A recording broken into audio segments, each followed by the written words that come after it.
Hi, Gail Newman back again. We're going to make a tenor Krummhorn reed, and this is the booklet we're using, Making Double Reeds for Renaissance Woodwinds. You can get that at our website. I'm going to turn to the page with the Krummhorn reed designs on it. This is the tenor Krummhorn reed.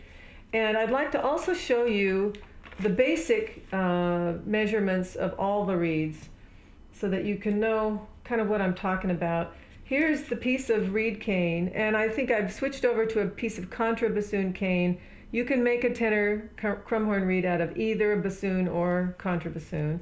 So let me just lay this next to the drawing of the reed.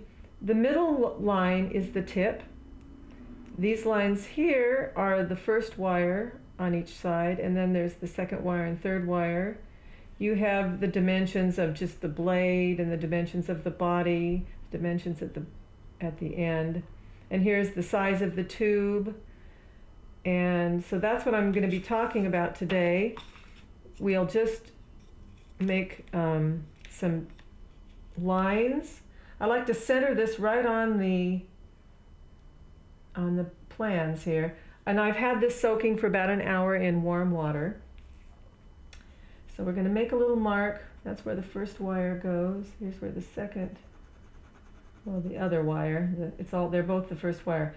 And I should say the tip of the reed is this middle part of the cane, and we'll start out with a flat piece of cane like this and bend it down like this, and that's the blades of the reed. It gives you a little bit of a visual context. So make a flat little piece of cardboard, kind of helps you draw a straight line to follow. Make another straight line over here.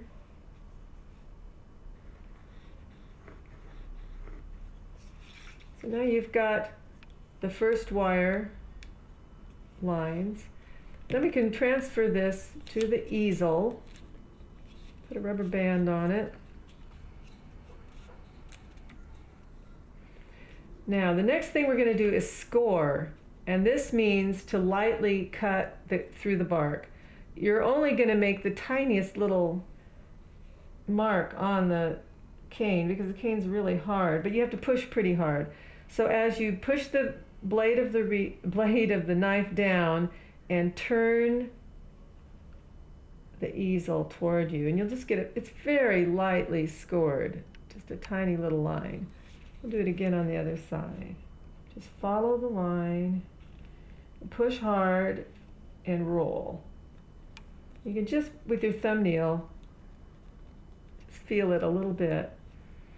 Now, the next step is to peel this bark away. I think I have another rubber band somewhere. I'm just going to put this down. So there's two angles of the knife, or maybe more. They're perpendicular, which we'll call 90 degrees, and then at an angle like this is more like 45 degrees. When you're peeling off the bark, you want to be more like 45-degree angle like this.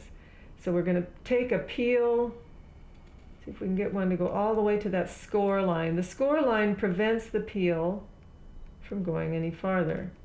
We only want it to go to the line. That's good.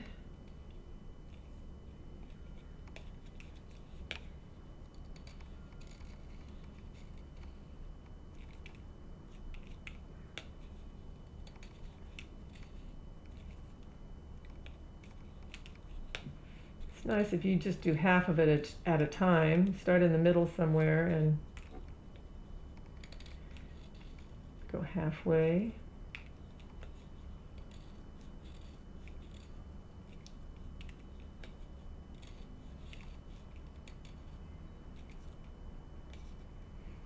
You can probably see what I'm doing. As I get to the end, toward the line, I just bend the knife over. That breaks the peel right off. And it goes right to the line. And stops. Let me turn that over. Get a little more water. Peels to the line.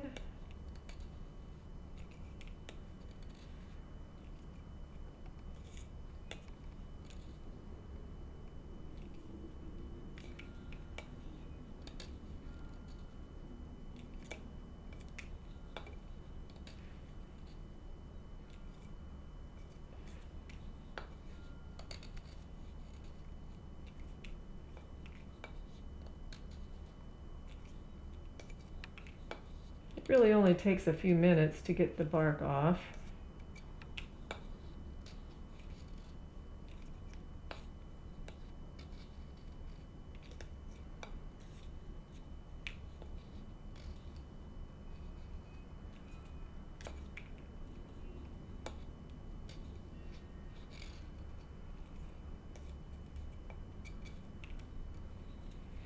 I left a little bit in the middle. Take that off. Okay, so we've taken most of the bark off.